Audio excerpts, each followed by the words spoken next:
Hello, everybody. This is Martin Lee Patterson, and I'm a first year student of applied linguistics at Swansea University. I have here Joe Seaton, who works at the university as a lecturer, and he's here to talk about his experience working on teacher development programs in Afghanistan. Now, we've just had a talk about your experience teaching overseas in more of the remote and far-flung environments of the world. But could you introduce yourself for new viewers? Hello, Martin. Thank you for introducing me again. My name is Joseph Seaton, and I'm an English teacher and teacher trainer, recently back working at Swansea University again. And over the last 20 or 22 years, I've been teaching English and teacher training around the world, more recently in some remote and hostile environments. And today I'm going to chat to Martin a bit about my experiences as a teacher trainer and English manager at the British Council Afghanistan. So working on teacher training in Afghanistan, what was that like? I know you talked a little bit about the safety issues in our last talk. Could you elaborate more on what life was like for you as a teacher trainer, I guess? Yes, I went to Afghanistan in September 2016. I had previously worked in a hostile environment. I'd previously worked at on a British Council program in South Sudan in 2013, I think. So I had some familiarity with in the broader terms of a hostile environment or a conflict environment. Going to Afghanistan in 2016 was quite different to South Sudan. And when I arrived, I was under the impression I was going to be delivering a lot of teacher training. My job title changed pretty much as soon as I arrived. I was told I was English manager, in charge of all the English programs that we currently had across the country and all of the new programs we were trying to develop. That meant I still did some teacher training, but I was also managing the programs, and so doing a lot of desk work as well, but working with other teachers and other program managers to ensure that all of our education programs across Afghanistan were working well. In terms of my time actually in the classroom in Afghanistan, I couldn't really go out of the embassy compound very often. If I did want to go out, it would be to meet someone in a government ministry, or maybe visit one of our English programs at a military base or something like that. And I would then go in a convoy of armored vehicles, or sometimes a helicopter, and there would be a team of security staff with me, all of whom were wearing body armor, as would I be. So I couldn't then, once you did a visit like that to a school, a ministry, or a program with the military or something like that, you couldn't stay for very long. So any teaching or teacher training I did would be at the British Council House on the embassy. And we had a basement. In the basement, we had a classroom, which was also a safe room. And this classroom could fit about 20, 25 students in, and we would deliver some teacher training there. And it was great delivering the teacher training. The Afghan students are very able, very competent. I was, initially quite surprised when I got there how much all the learners did know and how passionate the teachers were about developing their knowledge of teaching in general, teacher training, etc. So yeah, it was great. Teacher training in Afghanistan and managing the various programs we were running across the country.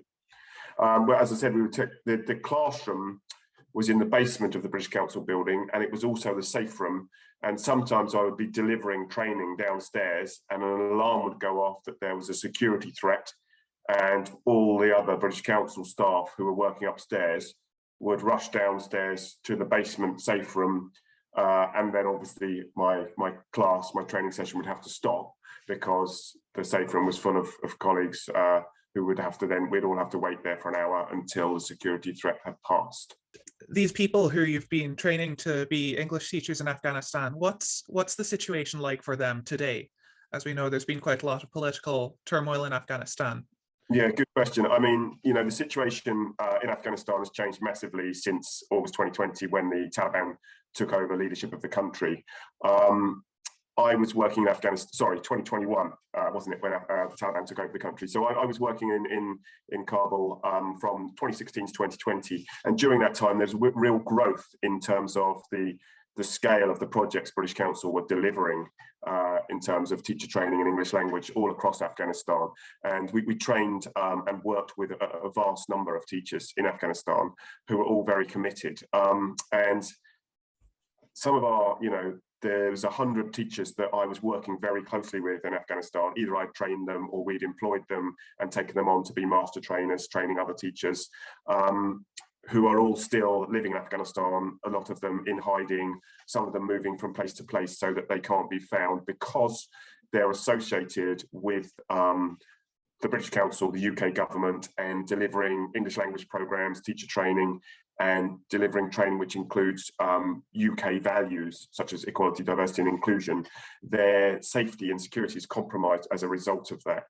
So it's very difficult for a lot of my former colleagues and people that I trained and managed, because they now feel permanently at threat, and they feel that their lives are at risk as a direct result of the work they did for the British Council and the UK government. It's a great shame for them. They have been variously promised that they will be relocated to the UK because of the work they did for the UK government and the fact that they're at risk and at threat as a result of doing that work. But we're still waiting for the UK government and the British Council to support them on that promise. At the moment, 7 months later, there hasn't been any progress yet, and they're all still living in hiding. So, I've worked in a lot of different countries around the world, and from time to time, you'll hear from a former colleague and think, oh, it's great to hear from you. Oh, good to hear you're still doing well. If someone contacts you on WhatsApp or Facebook to get back in touch.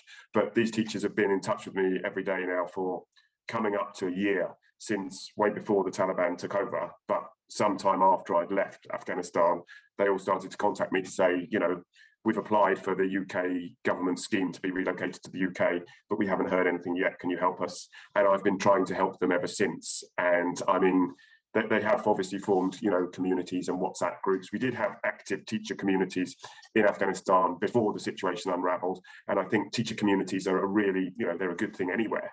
Even in developed countries, it's great for teachers to be able to support each other and share ideas. But especially in development context and especially in hostile environments, these teacher communities can really be a place where teachers can support each other in terms of anything as, it might just be materials or sharing lesson plans or sharing techniques for how to get to work safely or whatever it is. But these teacher communities have really become invaluable in terms of keeping all the teachers united and informed and sharing their experiences and keeping connected until we get better news on what's going to be happening with their relocation. So yeah, I'm communicating with them on a daily basis and also contacting the British government and the British Council on a regular basis through email, etc., in order to try and remind them of their responsibilities to this cohort of teachers. Right. Well, thank you so much for all this context on what the situation is like in Afghanistan right now for English teachers, particularly those who have worked with the British government. Speaking of British values and such, is there anything that people in the UK or otherwise can do to support these communities or to ensure that they are provided the help that they need? Great question, Martin. I mean, there's the news is so full at the moment, and there are, competing crises in the world, and it's a difficult time for many people, not just Afghans.